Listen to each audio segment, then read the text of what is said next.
Dieu, mon roi, je vais chanter tes louanges.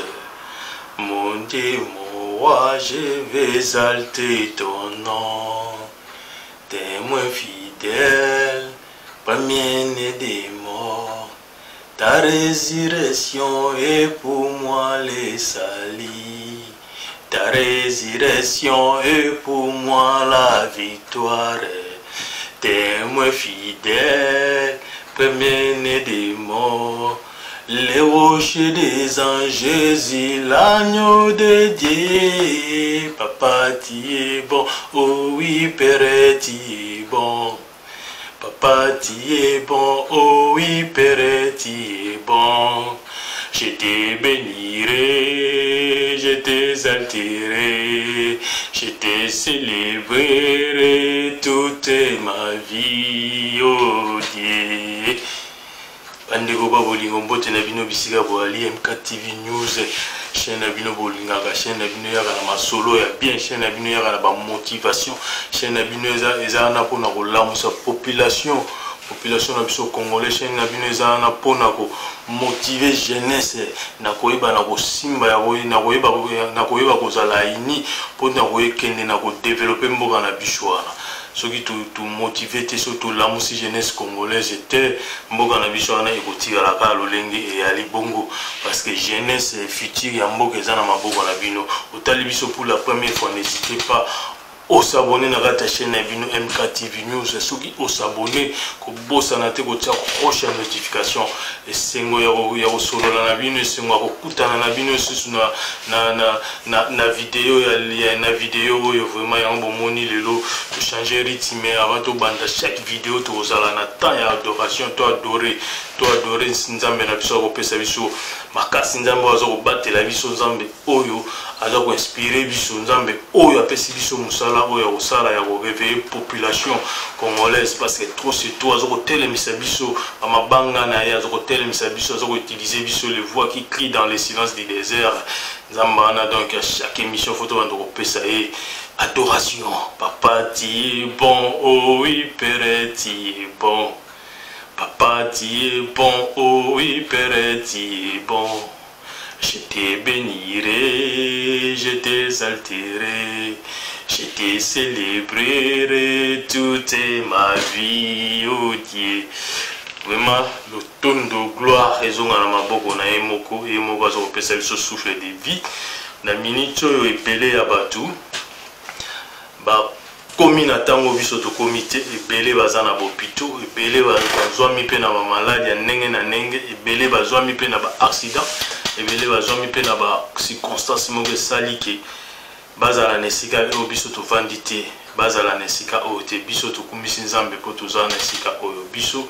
to adorer nzambe po toza lelo na vivant, biso to adorer nzambe na souffle de vie oyo azo kopesa biso tongo midi pokwa ya ofele. Voilà tokoleka na masolo na biso na kati ya MK TV News masolo nde tomesana kosolola papa mama tosimba vraiment na bokebi nyonso ekoyala bien. Vraiment ndeko na ngai yo soko s'abonner na chaîne na biso ko bossa na te ko tia cloche ya notification o rataka vidéo te soko tia cloche ya notification bando rater vidéo te à chaque fois to publier vidéo au cause la notifier que MK TV News a publié qui vidéo pour faire partie na conversation na biso ma solo na biso nde ezala kaka to beta ma solo na biso ya mboka na biso tozana poto la musa population tozana te poto finga tozana te poto finga la personne président de la République veut tout finir gouvernement na biso tozana poto la musa population tozana pe poto motiver gouvernement na biso esa lelo mo ya bien esa la bien pour la population na biso parce que to critiquer te soki to lobité ba romona te mutamona ka poteza na miso na ete mutu moko te aza na capacité ya romona poti eloko mukeza na miso na ete mutu romona ka poteza na miso na eza mutu aotala yo eza ndeko na yo aza liboso na oyenda komona poti eza na misu na yo alors soka moni poti eza na misu na yo soka yebisi yo te ke tala ndeko na nga poti eza na misu na yo soka obimi bo bato mosusu bamotalo me oyo ababima na ndako nasukolaki elongi te ababima na ndako ne mwasi natalaki ye te ekezala soni pasi mpo na yo soki ndeko na yebisaki yo te ke tala poti eza na misu aussi longtemps avant bimote olakisaki longino na olakisaki ndeko na yo longino tala longi na ngeza bien mais ya mona yango ezaki na pota bolo bana tozana musala yango to sala musala to sala yango na critiquer ce qui est mauvais applaudissez ce qui est bien oya malamu to beta maboko oya mabeto koloba to critiquer pour améliorer muto azana poste évolution l'homme qui a besoin de l'évolution a besoin aussi de critiques. Ce qui est la critique, tout ça na poste abatu ba betela ko maboko, ba betela ko maboko. Yozo kan saba obetela ko ka maboko pona esingo na yo. Ah, ndebo ebi mino mone lycée lo bangunga kan se ba obetele maboko ke za epo ba bomai. Ke bandiko. Critique peut ça la bien na vie en mutu. Critique peut ça la bien na développement en mutu. Surtout so comme na ba niveau ya ko kamba ba mboka. So comme na niveau oyo population ezoko tala yo. So comme na niveau au soko lobby population yoki oyebi ke so na mincho na ju parole population yo ekoyoka kai oza pour ça ba critique oza pour ça ba conseiller oza pe na pour ça ba critiquer c'est très important très important to kolembater to critiquer to critiquer to moni déjà to yoka déjà ba ko ezokolela ba fanatique ne na bengara ba fanatique ya Félix et monsieur le président Félix Tshisekedi baza wana ba koloba déjà élection à la thé bakotuna ngolo mboka neni population neni yemoko président de la république obi basala nzambe te mais tala biso population de to komi koluka kosala nzambe to komi koluka azala wana siko na siko aussi longtemps azana devoir munene azana musala munene ya kosala akoyo sala moyo moko te akoki jamais kosala musala na yemo akoki pe jamais kosala musala wana il na gouvernement na iba moko musala il faut ça musala ya développement ya mboka na biso fa sala mboka mobima il faut to biso na bango gouvernement en place biso population na bango biso jeunesse na bango en place tout ça la musala ilongo yango ba message to lancer na gouvernement à considérer jeunesse vous avez pour ça benga jeunesse ta jeunesse na gouvernement na ya nomi ba pesa mo ba poste ya likolo mutu nyonso te na mokili abengama po aza politicien ube biso nyonso te tokozala ba politicien muna mutu fo aza na mosala na ye bango baza wana bawasala bango para baassocie population baassocie jeunesse mpe ayeba na kosala part na ye ayeba na koporter un plus développement na kati ya mboka wana soki bango bazo se prétendre bazala baorgueille ke baosala nyonso bango moko tozalaka na besheki na besheki tozalaka na besheki na besheki bamboleke bandokende bateye bandokende na suka na mboka na biso ezalaka wana olekende liboso tozonga ka nsima ole tokende to progresser to régresser yango wana tokobelela na bato baodirige mboka. C'est le moment d'être vraiment sérieux. C'est le moment où l'amour na bino patriotique. Où il faut qu'on ait caisse à l'État et qu'on ait caisse à l'État. Associer les jeunesse. Pour aider les jeunesse. Pour moyen, pour facilité pour la jeunesse. Éducation, santé. Il y a un ça très très important. Avant tout comme la ville, on a mis sous soi na mike. Santé, c'est très important. Éducation, santé, c'est la base. C'est vraiment la base du développement de mboka. Ce qui est le gouvernement na biso ba ministre na biso ba négliger l'éducation la santé ya mboka na bango eza pasi. Yango tokolembete tokobanda koloba kaka à tout prix. On est prêt to risquer à tout prix. Tokoloba pona bolingo mboka tokoloba pona développement na koloba te pona ngalelo na bongo be pona ngalelo na so poste pona ngalelo na sepela na koloba pona bano ya ngai ba sepela na mboka wana bano ya ngai bana ya yo bano ya biso bakuta chemise à tracer na mboka wana balanda liro wana ba respecter o biso to sala pona bango oyo bakoko na biso bakoki kosala mpona biso te biso tosala wana tosala yango mpona bana na biso bamessage tokolancer eza bamessage pour l'intérêt de tout le monde eza bamessage moko mpona intérêt particulier te non loin de ces idées là tosenga na mokonza mboka volonté aza nango ou l'objectif a nango ayeba na ko associer mon jeunesse soki azokende na kopesa kaka confiance na bato na ye wana bato basala na FCC oyo lelo basadere na union sacrée de la nation baopportuniste baozela baposte na gouvernement ya sama epe kozala matata union sacrée de la nation peut-être oyebi définition ya mot union sacrée de la nation mais peut-être oyebi bacontenu nango te toyebi lolenge nini ezali te puis toyebi lolenge nini eza composé te mais soki toyebi lolenge union sacrée de la nation na biso eza composé bato nini eza composé tozosalaka ensemble malgré toyebi yango mais tozosala ensemble tozala na courage ya otala baréalité en face tolobela yango toza na temps na esu te ya kozala banaïf koza na likambo koloba okobanga koloba yango nana kolobela soki olobi te nana kotanga makanisi na yo soki yo bimisi na monoko na yo te okobanga nini bimisa loba tala réalité en face loba union sacrée de la nation diaki na diaki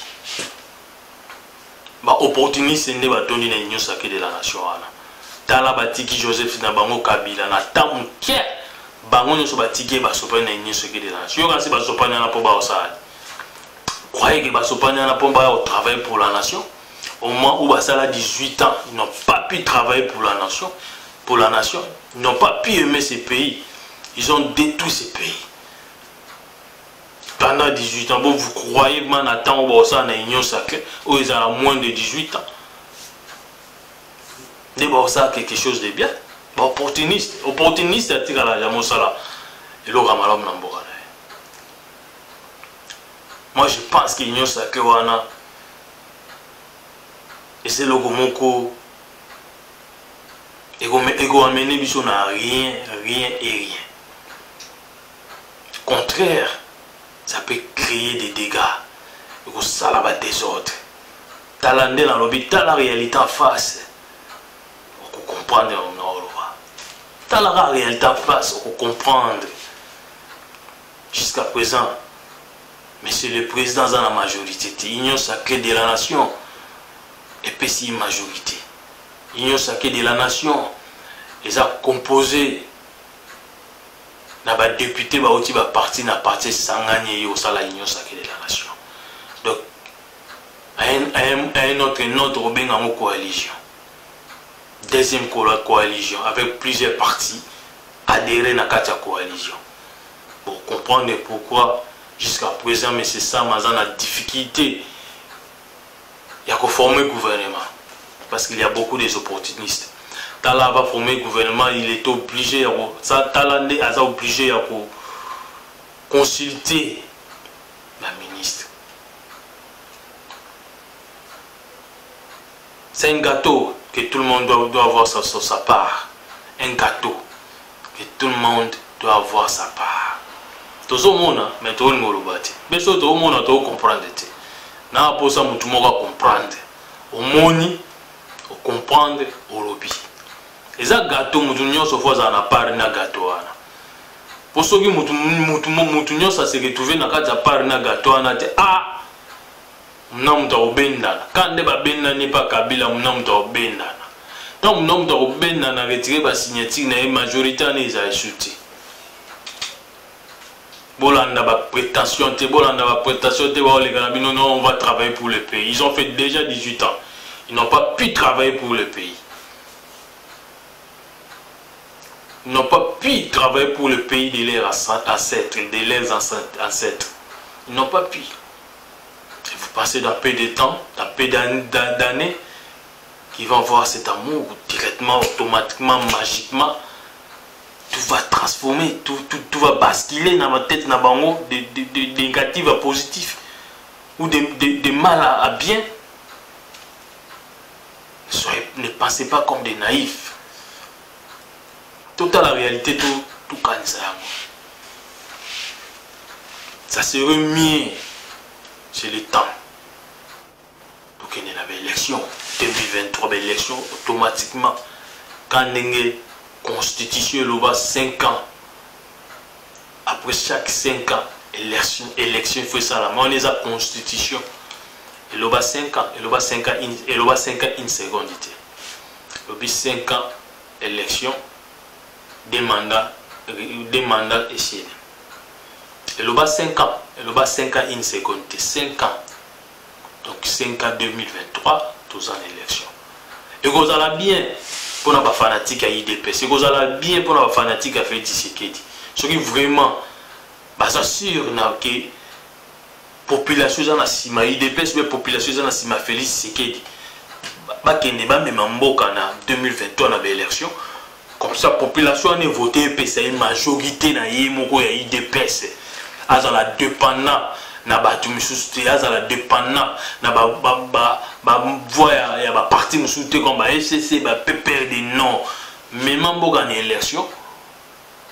ou même mboka na élection pour gagner l'élection nous allons la majorité pouvoir 100% de pouvoir et s'améliorer par ba peuple ils allaient composer dans ba ministre et IDPS majorité ils allaient composer juste pour na ministre et IDPS au diriger mboka na au sala ba vision no le lengo lingi ko sala mais na minto tozana bo changer ka kombo au le bo benga ngo coalition ne akili boso bo benga union sacrée de la nation c'est union sacrée de la nation PSO majorité tant ba be PSO majorité ça composé na combien de partis au ba s'adhérer na union sacrée de la nation surtout bito banda ko landela pièce par pièce combien de partis et s'adhérer na carte union sacrée de la nation pour le loba zo ba majorité na ba pesa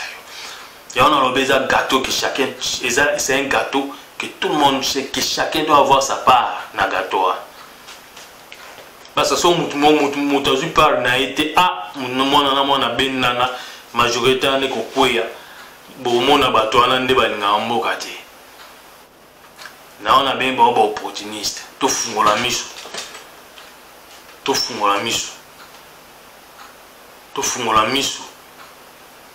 bangonde jeunesse to fungola miso po bangonde ba oza ba décision zo ko influencer vie na biso bato wana ba bando bato wana bazo s'adhérer na union sacrée bato wana ba former union sacrée bato wana ba pesi majorité na Félix Tshisekedi bato wana ne ba ko influencer ba décision zo ko influencer vie na biso donc ceux qui te croiser les bras so to kangi minoko to bokoloba en peur d'être persécuté nana ko ya olobela biso zamba okita lobeli biso benzamba okita bundeli biso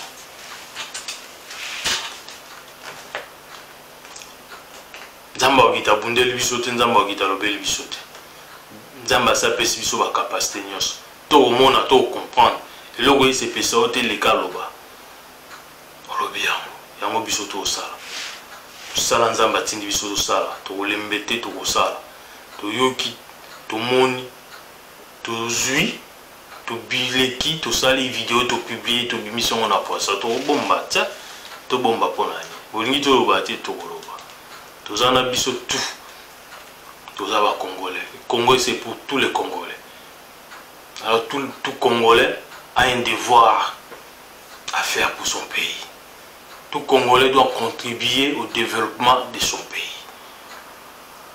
gouvernement botika bo écarter ba tout soit disant que bino monde bo sala ga bo linga ko développer mboka non associer tout le monde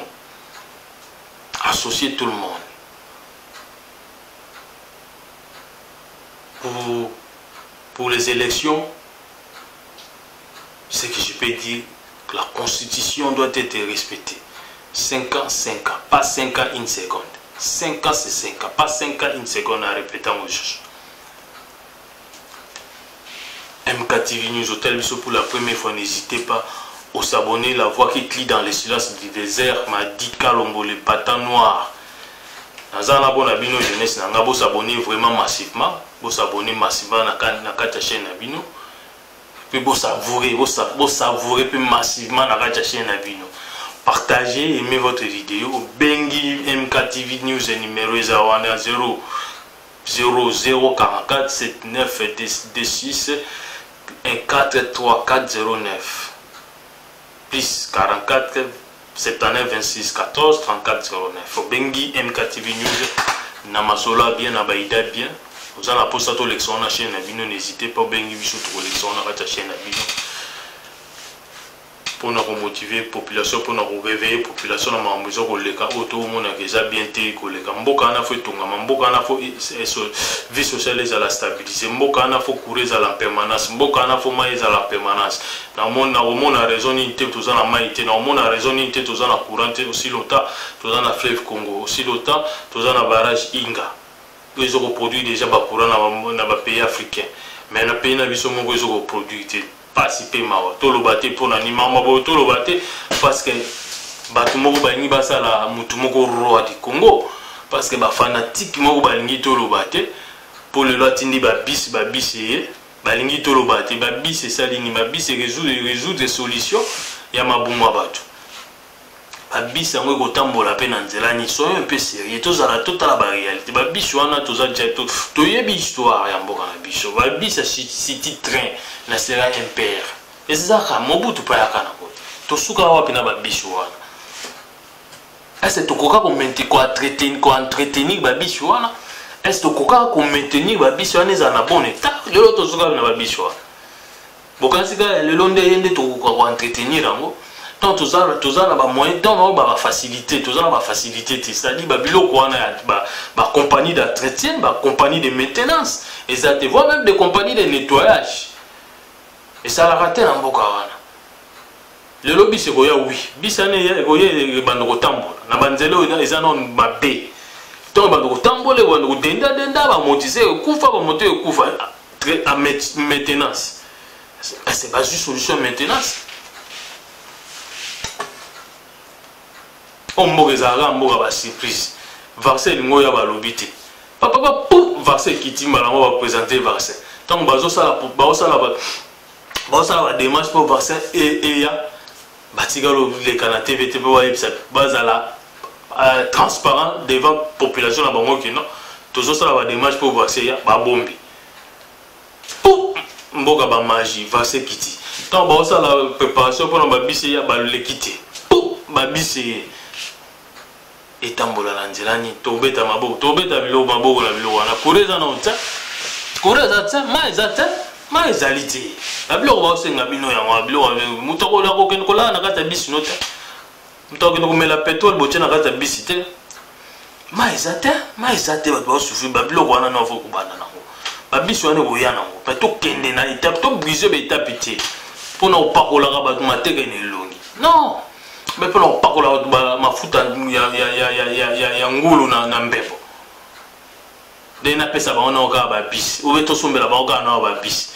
parce que ko tia courante on monelo ka facilité au somba ba bis courant ko gate courant e coûte cher pour na stabiliser courant na mboka na e coûte cher pour na stabiliser mai na mboka na e coûte cher au préfère que nous sommes na ba bis n'importe quoi to lemba ko lobate akata chaîne na bino MKTV News pour la première fois, encore une fois, au s'abonner, partager vidéo, bengi bande konabino, yepsi bangonde konabino peyo, azana po azo bunde la mboka ensemble, tous bunde ensemble, tous ensemble. Mon Dieu, mon roi, je vais chanter tes louanges. Mon Dieu, mon roi, je vais exalter ton nom. Témoin fidèle, premier-né des morts, c'est des anges, Jésus, l'agneau de Dieu. Père, tu es bon, oh oui, Père, tu es bon. Papa, tu es bon, oh oui, Père, tu es bon. Je te bénirai, je t'exalterai. Je te célébrerai toute ma vie, oh Dieu. Tout ce qui n'a vu ça.